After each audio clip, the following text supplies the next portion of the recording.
Hi, I'm Maria Thea Harris, or Velo Sews on social media.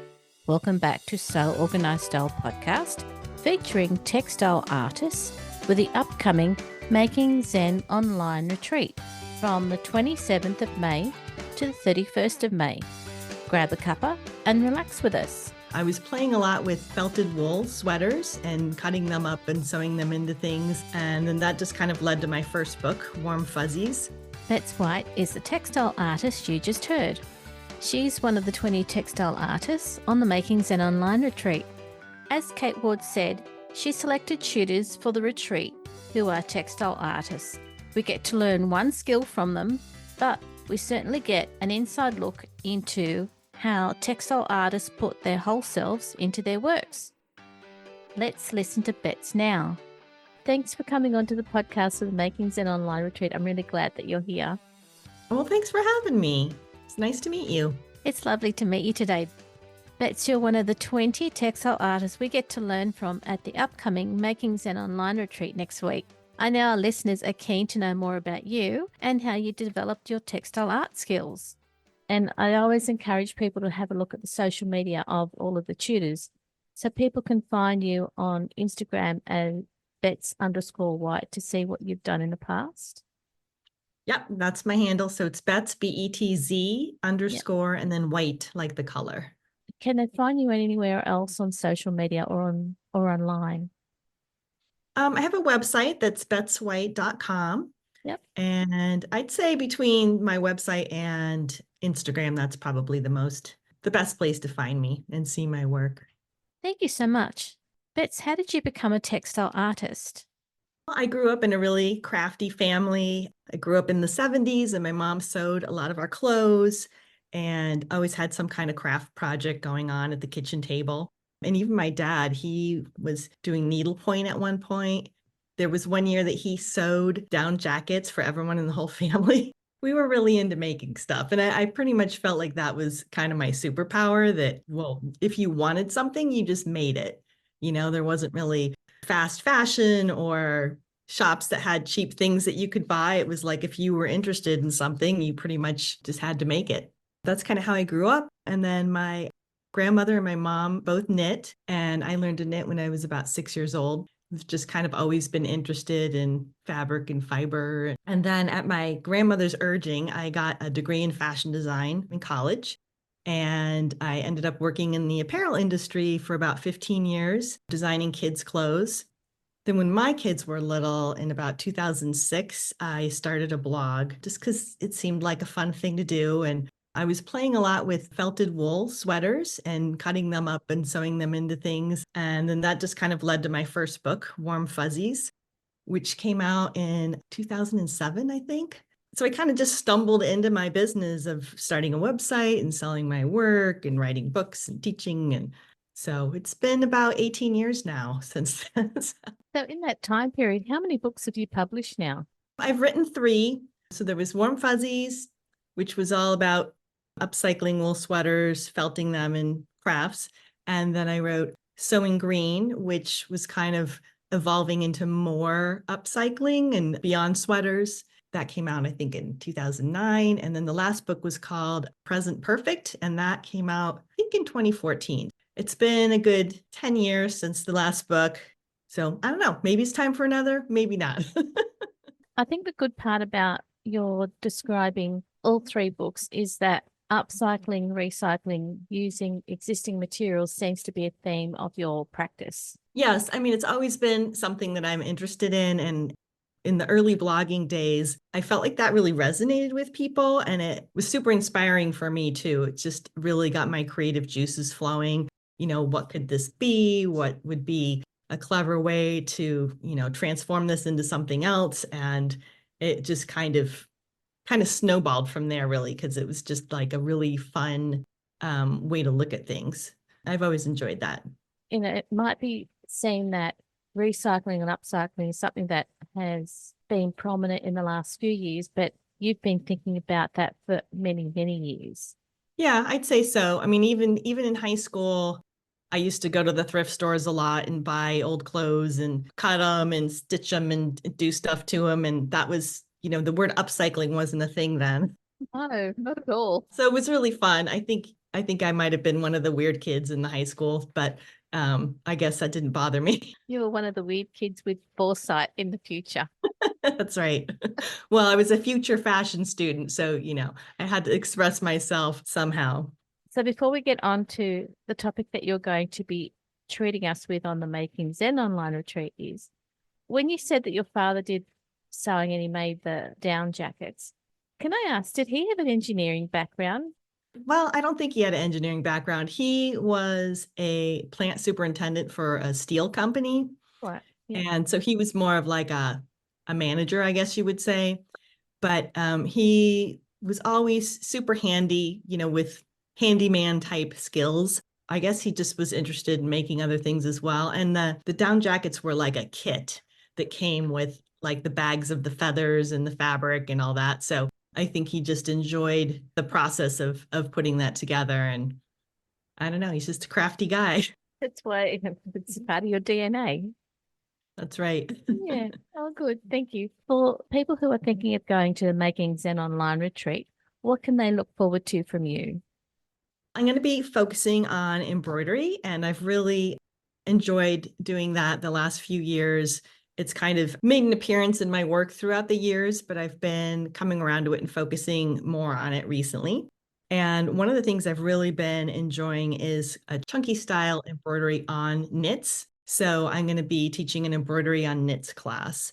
So that would be kind of reviving an old sweater or an accessory from the thrift store in the back of your closet and using maybe yarns in your stash or some tapestry wool to do some embroidery stitches and embellish things that we have. That's what I'm going to be focusing on. And I have taught some online and also in person. And it's just a class that people are really interested in. When people look at your Instagram account, they can see some of the really lovely, luscious, and I'd say luscious because of the way the embroidery that you've done on wool looks like, because it's not flat, it's quite raised because of the texture of the yarn. Right. I think texture and color and dimension has just always been something that's made me gravitate toward fiber art. It is luscious. It's a really good word for it. I love all that texture and color and the different stitches you can make and, the French knots that are like little bobbles. And it's just really enjoyable. And I think using yarn, you can go bigger in scale and it's a little bit more instant gratification. You can make kind of a big splash with it just because the scale of it. So it is a really fun, transformational thing to stitch. Your work, it has all of that texture and you can really showcase color. And I think it's going to be a really fun one and a real good time for people on the Making Zen online retreat to explore how amazing your workshop will give their embroidery in the future.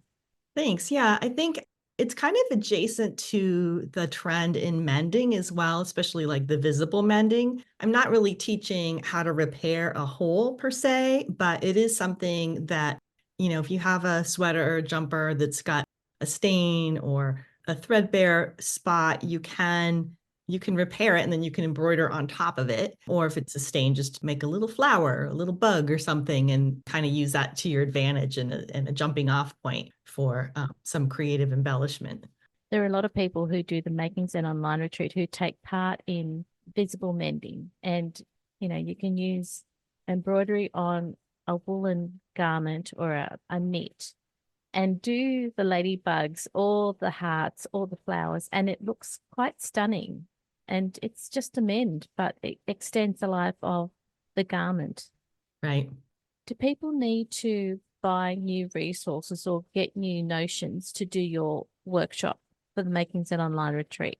Not really. I mean, there might be a couple little tools that could be helpful, but in general, I think as long as you have something to stitch on, you have some yarn to work with, and you have a chenille or a tapestry needle, then you should be good to go, and scissors. Sometimes I teach with using a stabilizer that has the design on it as a guide, Oh, but I also like to teach what I call winging it, which is after you've practiced the stitches, you just kind of go for it because the embroidery is really forgiving. So if you made a flower and it's lopsided, you can totally just take out one of the petals and redo it. It's super forgiving. So I like to encourage people to just kind of like go and not necessarily like have a pattern.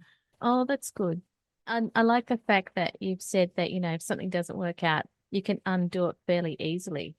What advice would you give people who are thinking of taking part in the Making Zen online retreat? I would say to give yourself the gift of the retreat and just use it as a time to spark your creativity and find some community, allowing yourself to kind of come from that beginner space, even if you've done embroidery before or if you've never touched a needle. I think it's kind of a safe space to just start somewhere and kind of grease the machine of your creativity and get the juices flowing. So yeah, I think it sounds like a really great experience, and I'm excited to be a part of it. People who have been on the retreat know that the Making Zen online retreat provides free access to the 20 textile tutors during that week.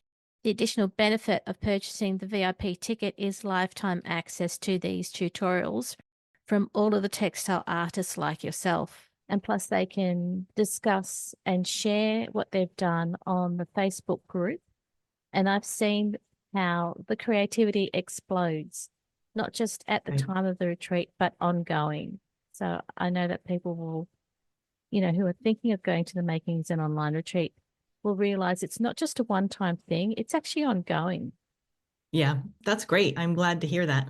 So that sense of community isn't just for that week, it's actually ongoing. I'm just excited that there's, interest in hand stitching. It's just so therapeutic and fun. Like I said, it can kind of be a little bit of an instant gratification to pick up a needle and thread or yarn and stitch something and refresh something in your closet. And that's just a great feeling. So I'm excited about it. And it's a simple skill of embroidery, but the creativity, being able to upcycle resources and build in your own time is one of the joys of going to your workshop on the Making Zen online retreat.